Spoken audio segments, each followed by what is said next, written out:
देखिए पर्थ में तो पूरी तरह से पस्त हो गई टीम इंडिया, यही कह सकते हैं, क्योंकि लगातार 2 मैच जीतने के बाद फैंस को भी बहुत उम्मीदें थी कि न सिर्फ जीत की हैट्रिक हमें पर्थ में देखने को मिलेगी बल्कि सेमीफाइनल की बर्थ भी हम यहाँ पर मैच जीतकर पक्की कर लेंगे, लेकिन ऐसा हुआ नहीं। भारतीय टीम की बैटिंग पूरी तरह से फ्लॉप रही। एक एक्स्ट्रा बैट्समैन भी हमने खिलाया यहाँ पे दीपक हुड्डा के रूप में, लेकिन इतना ही लॉन्ग बैटिंग लाइनअप का भी फायदा नहीं। अगर आप 130-35 का स्कोर बनाते हैं तो निश्चित रूप से थोड़ी मायूसी होती है। और देखिए हमारे साथ फैंस भी हैं कुछ, पहले इनका एक रिएक्शन ले लें, फिर हम अपने क्रिकेट एक्सपर्ट्स यानी सबा करीम और राजकुमार शर्मा जी, विराट कोहली कोच, उनके पास भी चलेंगे। थोड़ी मायूसी हो गई? We love Indian teams, but today the score isn't good. They didn't made so much runs on the scoreboard today. We expect them more on the next match. And good luck for India for the World Cup. आज एक ऐसा लग रहा है मौका छोड़ दिया। अब आज ये फ्रेम में एक मौका था सेमीफाइनल में जगह पक्की कर। विराट कोहली ने जहां कैच छोड़ा वहीं हम मैच हार गए, बट टीम इंडिया का सिलेक्शन भी खराब था। दीपक हुड्डा खिलाया लंबी इतनी बैटिंग लाइनअप के लिए, बट उससे अच्छा अक्षर पटेल था। एक बॉलिंग ऑप्शन चाहिए था क्योंकि हम रन स्कोर कर रहे थे, हमें स्कोर डिफेंड करना था, बट उन्होंने बॉलिंग ऑप्शन कम रखा और मुझे लगता है वही वहां पे इंडिया हार गई। हमारे साथ और भी फैंस यहाँ पे धीरे धीरे जुड़ते जा रहे हैं। थोड़ी मायूसी है, सेमीफाइनल में जगह पक्की नहीं कर पाए। आज जीतते तो पक्की हो जाती जगह। हाँ बिल्कुल, इधर देखिए बोलिए। बिल्कुल इन्होंने आज जो फील्डिंग की है बहुत खराब की है। एक तो कैच छोड़ा, एक रन आउट छोड़ा, उससे मैच। जी भाजी, आपको क्या लग रहा है? आज मौका हाथ से निकल गया? मौका तो निकल, हैट्रिक लगाने का वो तो निकल गया, पर फिर भी इंडिया ने काफी फाइट तो किया है। देखो ऐसे नहीं कह सकते, आखिरी ओवर तक मैच किया। हाँ बिल्कुल। अगर बाकी उनकी साउथ अफ्रीका ने बहुत बढ़िया खेला, दोनों तरफ से टक्कर थी। तो चलिए ये देखिए, ट्रू हमारे जो इंडियन फैंस हैं वो दक्षिण अफ्रीका की भी तारीफ कर रहे हैं और साथ ही भारतीय टीम से भी बहुत ज्यादा निराश नहीं है, क्योंकि उनको पता है कि आखिरी ओवर तक मैच किया। लेकिन यहाँ पर कुछ गलतियां भी हुई फील्डिंग में, खासतौर से रनआउट कई छूटे। एक तो सामने से मैक्रम का रनआउट छूटा, उसके बाद फिर कैच भी छूटा। ओवरऑल एक लो स्कोरिंग मैच में फाइट जरूर देखने को मिली, लेकिन अंत में रिजल्ट मायने रखता है और रिजल्ट यही रहा कि दक्षिण अफ्रीका 2 अंकों के साथ पर्थ से जाएगा और भारतीय टीम को अब अगले दोनों मैच जीतने पड़ेंगे ताकि सेमीफाइनल में उनकी जगह पक्की हो जाए। राजकुमार शर्मा जी और सबा करीम इस समय हमारे साथ जुड़ गए। सबा भाई, लो स्कोरिंग मैच में हाई वोल्टेज ड्रामा देखने को मिला अंतिम ओवर तक। हाँ राजीव, बहुत ही दिलचस्प मुकाबला था और विकेट बहुत कम बार T20 मुकाबले में इस प्रकार का विकेट देखने को मिलता है जहाँ पर पेस बॉलर्स को इतनी मदद मिल रही हो। वापस हम उसी चर्चा पर हमें जाना होगा कि भारत ने जो कॉम्बिनेशन आज खिलाया था, फिर से ऐसा लगा कि हम एक बॉलर शॉट थे और एक बॉलर शॉट हम नहीं होते अगर हम अक्षर पटेल को खिलाते। आपने देखा कि अश्विन को मजबूरन रोहित शर्मा को अंतिम ओवर कराना पड़ा, जहां पर 2 छक्के लगे डेविड मिलर के बल्ले से। अगर अक्षर पटेल होते तो हो सकता है कि ओवर वो ना डलवाते, तो एक और एक्स्ट्रा बैटर के साथ खेलने का कोई मकसद बनता नहीं है। और ये गलती हम लोगों ने एशिया कप में भी की थी और इसी के बारे में हम लोग बात कर चुके हैं। पर अंत में भारत ने प्रयास पूरा किया। लास्ट ओवर तक ये मैच गया, उतना बड़ा स्कोर था नहीं, पर वो जो साझेदारी माकरम और डेविड मिलर के बीच में हुई, उसी वजह से दक्षिण अफ्रीका ने मुकाबला जीत लिया। तो मुकाबला तो काफ़ी शानदार रहा। उसके साथ साथ वो 2 मिसहैप्स जो फील्ड में देखने को मिले, विराट कोहली से अनफॉर्चुनेटली सबसे बेस्ट फील्डर हैं भारतीय टीम से, उनके हाथ से बड़ा ही सरल सा कैच छूट गया और फिर रोहित शर्मा से वो रनआउट चांस, अगर वो दौड़ के भी जाते तब भी वो विकेट पर बॉल को लगा सकते थे, पर उस समय दिमाग में कुछ और चलता रहता है। उन्होंने कोशिश की और वो वहाँ पर गलती हो गई, तो इसी वजह से भारत ये मुकाबला हार गया। जी राजकुमार सर, अब cricket is a great leveller कहते हैं हमेशा कि 2 मैच में विराट हीरो थे, तो आज ऐसा लग रहा है कि आज उनका दिन नहीं था। बैटिंग में भी एक खराब शॉट खेला और फिर बड़े क्रूशियल टाइम पे एक कैच भी छूटा उनके हाथ से। ओवरऑल फील्डिंग की वजह से आपको लग रहा है और क्लोज जा सकते थे हम, फील्डिंग थोड़ी और बेहतर होती तो? राजीव, यहाँ पे मैं, अगर आपको याद हो, मैंने मैच से पहले जब आपने बताया था कि दीपक हुड्डा खेल रहे हैं, तो मुझे नहीं समझ में आया था कि क्या वजह, और मैंने कहा भी था आपको कि आप अपना विनिंग कॉम्बिनेशन क्यों चेंज कर रहे हैं। एक अच्छा कॉम्बिनेशन आपका चल रहा है, उससे जबरदस्ती छेड़छाड़ की गई। और मेरा मानना था कि Hardik Akshar Patel as it is, he is an allrounder है, वो खाली गेंदबाज नहीं है, वो एक प्रॉपर गेंदबाज है, लेकिन साथ साथ अच्छी बल्लेबाजी भी करते हैं। तो वो एक बहुत मुझे सरप्राइज चेंज लगा था और जिसकी मुझे लगता है कि शायद जरूरत नहीं थी आज करने की। और हाँ, भारतीय गेंदबाजों ने अच्छी गेंदबाजी की, अच्छा कोशिश की, लेकिन फील्डिंग से और थोड़ी सपोर्ट मिलती तो शायद ये मैच भारत जीत भी सकता था। लेकिन कुल मिला के अच्छा एफर्ट किया सभी ने, पूरा अपना 100% दिया। और जिस तरह की पारी सूर्या ने खेली बहुत लाजवाब थी। अकेले दम पर वो भारतीय स्कोर को यहाँ तक लेकर गए, तो बहुत मैं कहूँगा बहुत तारीफ करनी होगी सूर्या की, जिस तरह उन्होंने सिंगल हैंडेडली भारत को इस स्कोर तक पहुंचाया, वरना तो स्थिति और ज्यादा खराब हो सकती थी। बिल्कुल। और खराब शॉट सिलेक्शन के साथ साथ टीम सिलेक्शन पे भी कई तरह के सवाल उठ रहे हैं। अगर आप इतनी मीडियम जो फास्ट बॉलर्स की फ्रेंडली पिच पे कंडीशंस पे अगर आप कॉम्बिनेशन थोड़ा सा छेड़ते हैं और एक एक्स्ट्रा बैट्समैन खिलाने का भी रितेंद्र कोई फायदा नहीं हुआ। अगर आप 131 135 बना रहे हैं तो फिर 6 बैट्समैन ही ठीक थे। देखिए राजीव, ऐसा होता है जब सब कुछ ठीक ठाक चल रहा है तो हम पंजाबी में कहते हैं कि पंगा लैन दी की लोड है। तो भारतीय टीम ने यहाँ बहुत बड़ा पंगा लिया। जैसे अभी राजकुमार जी बोल रहे हैं, देखिए सही बोल रहे हैं, क्या जरूरत है। और अभी तक देखिए मोहर नहीं लगी है कि आप सेमीफाइनल पहुंचे हैं, आप अच्छी क्रिकेट खेल रहे हैं, आप दावेदारी पेश कर रहे हैं कि आप फेवरेट है वर्ल्ड कप जीतने के लिए। लेकिन अभी सेमीफाइनल का जो लाइनअप होता है वो तैयार नहीं हुआ है, उसकी खबरें नहीं पूरी दुनिया में आई हैं। So you still got to win the games and you can't lose the game like this. Rajiv, आज जो बैटिंग हमने की है बहुत हल्की है। बॉलर्स ने बकमाल कोशिश की, फील्डिंग हल्की रही, लेकिन बैटिंग में हम बहुत सबड्यूड लग रहे थे। ऐसा लग रहा था कि साउथ अफ्रीका बॉलर्स पूरी तरह हमारे पे हावी हैं।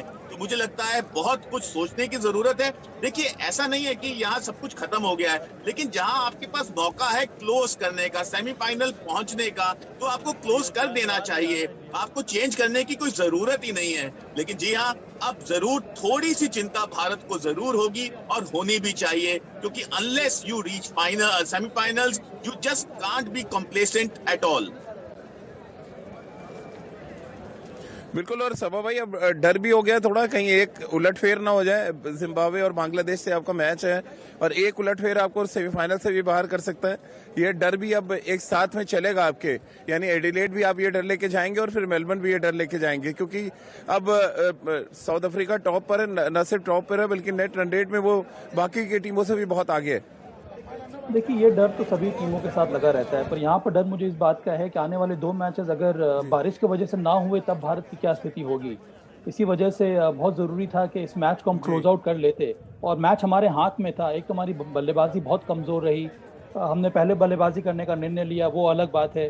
पर उसके बावजूद जिस प्रकार से हमने शॉट्स खेले, आप इमेजिन कीजिए कि अगर सूर्य कुमार यादव को वो 61 रन नहीं होता तो फिर हम 100 के अंदर ही ऑल आउट हो जाते। तो ये दर्शाता है कि यहाँ जो विकेट मिल रहे हैं आपको, वहाँ पर आपको थोड़ा सूझबूझ, थोड़ा ध्यानपूर्वक बल्लेबाजी करनी होगी। आज वैसा देखने को मिला नहीं। तो ये एक चिंता का विषय ज़रूर है कि सिवाय विराट कोहली और सूर्य कुमार यादव के अगर हम टॉप क्वालिटी बॉलिंग अटैक के सामने देखें तो हमारी बल्लेबाजी जो है उतनी अच्छी नहीं हुई। हार्दिक पांड्या ने हालांकि पहले मैच में रन ज़रूर बनाया है, तो वहाँ पर सोच विचार करने की आवश्यकता है। फिर से जो सोडी और हम लोग सब बात कर रहे हैं कि जो आपका जो कॉम्बिनेशन पे हमेशा स्ट्रेस देता रहता हूँ राजीव, जो आपका कॉम्बिनेशन है 5 बॉलर और 1 हार्दिक पांड्या 6 बॉलिंग ऑप्शन के रूप में, तो आप फिर उसी के साथ जाइए। अगर उनमें से किसी का फॉर्म खराब है या आप किसी कारण से नहीं खिलाना चाह रहे हैं तो उसको आप रिप्लेस कीजिए। अगर आप अक्षर पटेल को नहीं खिलाना चाहते थे फिर उसकी जगह पर आप किसी और बॉलर को लेकर आइए। कम से कम वो ऑप्शन आपके पास रहेगा, तभी आप उसको रोटेट कर सकते हैं। आज ऐसा देखने को नहीं मिला। अंत में आर अश्विन को ही आपको गेंदबाजी करनी पड़ी, क्योंकि आप दीपक हुडा को समय लगा नहीं सकते थे। तो ये छोटी छोटी बातें होती हैं, पर मिलजुल के इसका असर बहुत ज़्यादा घातक साबित होता है, जो कि आज के इस मैच में देखने को मिला। जी चलिए, आखिरी सवाल राजकुमार सर आपसे ले लेता हूँ 30 सेकंड में। बैटिंग में अगर हम शॉट सिलेक्शन की बात करें, ज्यादातर बैट्समैन शॉर्ट पिच गेंदबाजी पे आउट हुए, थोड़ा वरिंग फैक्टर लगा और विराट और सूर्या का फॉर्म हटा दें तो वाकई जो सभा भाई कह रहे हैं बैटिंग पे बहुत काम करने की जरूरत है और नेट सेशन पे आना पड़ेगा। ये ऑप्शनल प्रैक्टिस सेशन बंद करना पड़ेगा। बिल्कुल राजीव, ये वर्ल्ड कप है, आप यहाँ पे बहुत ज्यादा ऑप्शनल प्रैक्टिस नहीं रख सकते। आपको बहुत ज्यादा फोकस्ड रहना है, बहुत ज्यादा डिटरमिन्ड रहना है, क्योंकि आप किसी भी टीम को हल्के में नहीं आंक सकते हैं। और जो टेम्पलेट है कि भारत एग्रेसिव क्रिकेट खेलेगा और हम शॉर्ट बॉल को मारेंगे ही, वहां पे कहीं ना कहीं आपको अपनी स्ट्रेंथ देखनी होगी। मुझे नहीं लगता कि रोहित शर्मा के अलावा कोई भी ऐसा बल्लेबाज है जो शॉर्ट बॉल को बहुत अच्छा खेलता है। तो बाकी सब प्लेयर्स को अपना शॉट सिलेक्शन को देखना होगा कि क्या हम इन विकेट्स पे नहीं, आज भाई मतलब की महारत है शॉर्ट बॉल पे, वो शानदार। तो बल्लेबाजों को देखना होगा कि क्या है इन विकेट्स पे उस तरह के शॉट खेलने के लिए। तो कहीं ना कहीं अपने देखना होगा। केएल राहुल की फॉर्म एक बड़ा सबब बन गया है अब के लिए, क्योंकि हमें भारतीय जरूरी है, क्योंकि आप अर्ली विकेट कर पा रहे हैं और वहां से आ जाता है। तो राहुल को नेट करना होगा शानदार। अनफॉर्चुनेटली तो कहीं ना कहीं बैटिंग थोड़ा और काम करने की कोच उन्हें थोड़ा मुझे पूरी याद करेगा, क्योंकि शानदार है भारतीय। हमेशा भारत ने बाउंस किया है किसी बड़ी हार के बाद।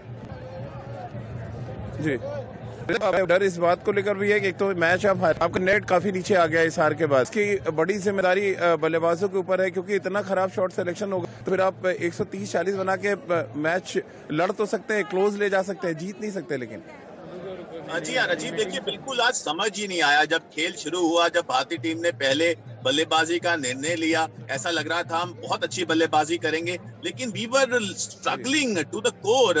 शॉट्स तो लग ही नहीं रहे थे। ऐसा लग रहा था कि ये टीम फॉर्म में, जो हम बात करते हैं पाकिस्तान नीदरलैंड्स को हरा के एक बड़ी फॉर्म पकड़े है, शायद बहुत स्ट्रगल करती नजर आ रही थी। तो बिल्कुल ही एक डिफरेंट सिनारियो था।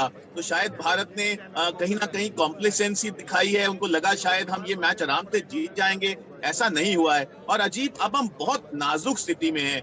बांग्लादेश और जिम्बाब्वे ये ऐसी टीमें हैं, ये बड़े अपसेट्स कर सकती हैं। तो वहां पे अब भारत को सतर्क रहना होगा। और मैं देखिए नाम नहीं लेना चाहूंगा, आप जितने मर्जी बड़े प्लेयर हैं, अगर आप रन्स नहीं बना रहे तो आपको बाहर का दरवाजा दिखाना होगा। तो अब समय आ गया है, जो भी लड़का कंसिस्टेंटली फेल हो रहा है, you got to show him the exit door. Akshar Patel को खिलाना था आज की तरह। सही बात है। चलिए, हमारे साथ कुछ फैंस भी हैं, इनसे भी बात कर लेते हैं। जरा बताएं, थोड़ा निराशा हुई आज हार गए तो? निराशा तो होनी थी भी।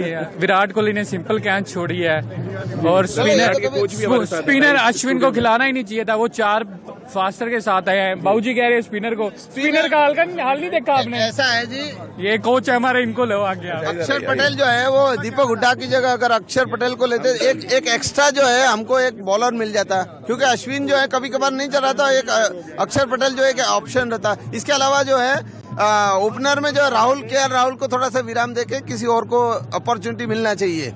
फील्डिंग से तो किया ही है। पैर कहाँ आपके? पैर कहाँ है आपके? केएल राहुल फॉर्म में नहीं है। हेलो सर, राहुल फॉर्म में नहीं है, बॉलिंग सर मेरे को लग रहा है जो मैच आता था कि केएल राहुल की जगह ऋषभ पंत को मौका देना चाहिए था, अश्विन की जगह अक्षर पटेल को आना चाहिए था। बस यही, केएल राहुल किसी भी मैच में रन नहीं बना रहे हैं और दिनेश कार्तिक ने भी 15 बॉलों में 6 रन बनाए। हमने देखा है कि ऋषभ पंत का ऑस्ट्रेलिया में रिकॉर्ड अच्छा है। उन्होंने पहले भी यहाँ पे भी गाबा में, सिडनी में मैच जिताए हैं। तो हमें डीके की जगह ऋषभ पंत को खिलाना चाहिए। और मेरे को लग नहीं रहा था क्या कहना है आज के हार में? क्लोज मैच जाएगा। वैसे जो कोहली ने कैच छोड़ा है वो भी बहुत गलत छोड़ दिया, लेकिन केएल राहुल फॉर्म में है। यहाँ पर जो तमाम इंडियन फैंस हैं उनका रिएक्शन भी आप सुन रहे हैं, और साथ साथ हम अपने एक्सपर्ट्स के व्यूज भी अपने जो दर्शक हैं वहां तक पहुंचा रहे हैं। सबा भाई, बैटिंग को लेके बहुत ज्यादा और खासतौर से केएल राहुल के फॉर्म को लेके बहुत ज्यादा चिंता इस समय है। लगातार तीसरा मैच होने का जो तरीका लगभग एक जैसा लग रहा है। कैसे आप देख रहे हैं? आइडियल टाइम आ गया है, अब आप कुछ डिफरेंट सोचें, आप एक लेफ्ट हैंडर को ऊपर डालें। देखिए, आपके पास विकल्प क्या है इस समय? विकल्प ये है कि आप ऋषभ पंत को अगर खिलाते हैं 11 में तो फिर आप उनको ओपन कराइए, या फिर अगर आपको दीपक हुड्डा को ट्राई आउट करना है, क्योंकि दीपक हुड्डा ओपन कर चुके हैं, उसके साथ साथ आप एक और बॉलिंग ऑप्शन में जाइए। 2 विकल्प हैं आपके पास। अब निर्भर करता है आपको जब भी ड्रॉप करना उचित नहीं होगा। मुझे ऐसा लगा है अगर समझदारी के साथ बल्लेबाजी एक कंडीशन का रन बनाने के लिए विश्व के साथ, आपने देखा दक्षिण अफ्रीका की एक टीम में अगर आप देखेंगे तो स्ट्रगल कर रहे हैं, बिकॉज कंडीशंस हर वेन्यू के हिसाब से बदलते रहते हैं। तो यहाँ पर आपको तकनीकी रूप से एक ऐसा बल्लेबाज चाहिए जो अच्छी बल्लेबाजी कर पाए, और किसी भी टीम में ऐसा देखने को नहीं मिल रहा है। जॉस बटलर का नाम ले लें, डेविड वार्नर का आप नाम ले लें, हर एक ओपनिंग बल्लेबाज जो स्ट्रगल कर रहा है। इतना जल्दी परिवर्तन लाना मेरे विचार से उचित नहीं होगा इस समय। मुझे लगता है कि कुछ और मौके देने चाहिए। मैं मानता हूँ यहाँ पर फैन समझदार हैं, वो ज़्यादा उत्तेजित भी हो जाते हैं, उनको लगता है कि चेंज आना चाहिए। पर मेरे विचार से अगर चेंज आज के मैच में, एक तो चेंज की ज़रूरत थी नहीं। अगर आपको चेंज करना भी था तो अक्षर पटेल की जगह पे अगर आपको किसी और को खिलाना था तो आप किसी रेगुलर बॉलर को खिला सकते। देखिए, अक्षर पटेल की नहीं खेलने से हुआ क्या है, आपकी टीम में एक भी लेफ्ट हैंड बल्लेबाज बचा नहीं है। अक्षर पटेल को जिस तरह से विकेट गिर रहा था आप उनको ऊपर भेज सकते थे, और ये काम वो पहले कर चुके हैं। आपकी टीम कितनी ज़्यादा वन डायमेंशनल हो गई है, सिर्फ आपके राइट हैंड बैटर्स बचे हैं, और ये परेशानी हो जाती है अगर आप अक्षर पटेल को ड्रॉप करेंगे। तो फिर मुझे लगता है कि इसी के बारे में भारतीय टीम को ज़रूर सोचना चाहिए। बिल्कुल राजकुमार सर, थोड़ा शॉट सिलेक्शन पे भी काम करने की जरूरत है। अगर आप टॉप 5 बल्लेबाजों के आउट होने का एनालिसिस करें, ऐसा लग रहा था साउथ अफ्रीका ने प्लान तरीके से शॉर्ट पिच गेंदबाजी आपकी बॉडी पे अटैक किया, और आपके पास फिर कोई प्लान नहीं था। और ये कोई पहला ऐसा मौका नहीं है, कई बार हम सब ने देखा है कि भारतीय बल्लेबाजी के अगेंस्ट जब भी शॉर्ट पिच गेंदबाजी आपके बॉडी पे अटैक होता है, आप थोड़ा परेशान होते हैं, और उसमें विराट भी उसी जाल में फंसे।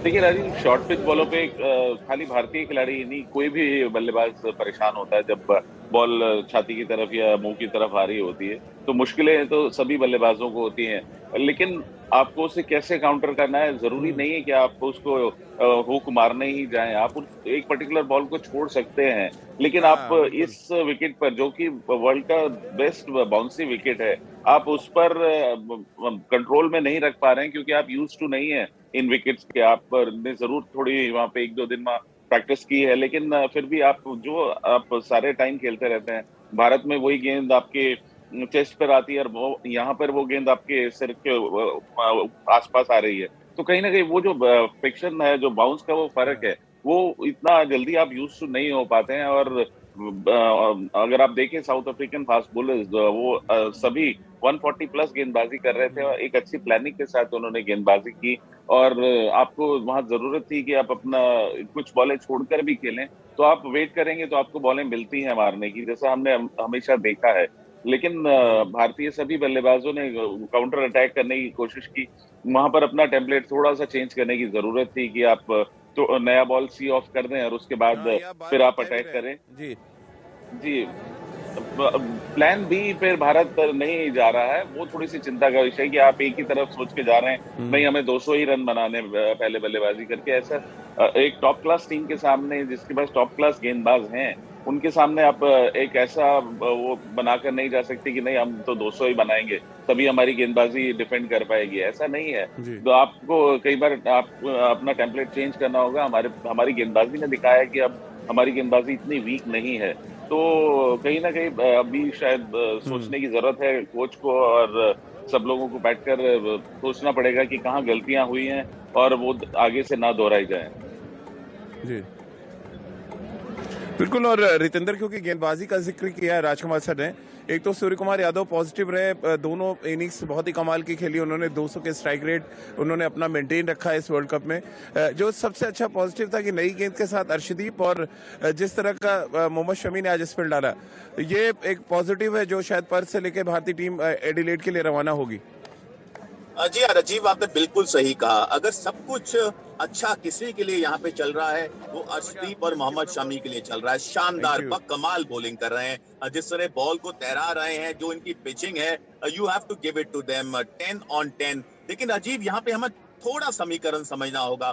पहला मैच पाकिस्तान के खिलाफ, जहां पे एक तरह लग रहा था कि हम मैच हार गए हैं, we were down and out, 31 पे 4, विराट कोहली आते हैं, एक ऐसी इनिंग खेल देते हैं जिसको दुनिया आने वाले बहुत से साल याद रखेगी। Out of nowhere Virat Kohli हमें मैच जिताते हैं। लेकिन हमें भूलना नहीं चाहिए, हम उस मैच में स्ट्रगल कर रहे थे बहुत बड़े तरीके से। नीदरलैंड्स को आपने रौंदा, वो बनता था। नीदरलैंड्स में हम सब जानते हैं कितना दम है। लेकिन आज साउथ अफ्रीका, आपके बराबर की टीम आपको आती है, चारों खाने पस्त कर देती है। बल्लेबाजी आपकी फिर क्रॉपर होती है। रोज विराट कोहली आके ऐसे नॉक नहीं खेल पाएंगे। आपको कलेक्टिव बैटिंग यूनिट की तरह उठना होगा। तो जी हाँ, अब चिंता का विषय है, आंखें खोलने का समय है। हमें शायद उस दरवाजे पे ना खड़ा कर दे जहां पे हम पहले आईसीसी इवेंट्स में स्ट्रगल किए हैं। You got to win the games. आज बड़ा मौका था सेमीफाइनल के बिल्कुल पास जाने का, लेकिन अब थोड़ा सा देखिए हमें चिंता होगी, क्योंकि जिम्बाब्वे और बांग्लादेश माता रखती हैं अपने दिन अच्छी क्रिकेट खेलने का। So our batting has to prosper and prosper very quickly. चलिए, बहुत बहुत शुक्रिया रितेंद्र आपका, सभा भाई आपका और राजकुमार सर आपका हमारे साथ जुड़ने के लिए। तो पर्थ के मैदान पर भारतीय टीम पस्त हो गई, उनका विजय रथ पर्थ में रुका, लेकिन उम्मीद यही करेंगे कि एडिलेड में भारतीय टीम फिर से अपने विजय अभियान को आगे बढ़ाएगी और साथ ही इस सेमीफाइनल के लिए पहले अपनी बर्थ को कंफर्म करेगी। उसके बाद अगर कोई एक्सपेरिमेंट्स होते हैं तो फिर उससे क्या कुछ मिलता है वो भी देखना बहुत दिलचस्प होगा, क्योंकि पर्थ में जो एक्सपेरिमेंट हुआ वो पूरी तरह से फेल रहा। एक एक्स्ट्रा बल्लेबाज खिलाया गया और उस बल्लेबाज के कोई योगदान नहीं था। दीपक हुड्डा 0 पे आउट हुए और एक गेंदबाज कम होने की वजह से भारतीय टीम इस स्कोर को डिफेंड नहीं कर पाई। अब उम्मीद यही की जा रही है कि भारतीय टीम वापस पटरी पर लौटे, जीत हासिल करे और सेमीफाइनल में अपनी जगह बनाने में कामयाब रहे। तो चलिए, पर्थ के ऑप्टस स्टेडियम से हमारी इस खास पेशकश में फिलहाल इतना ही।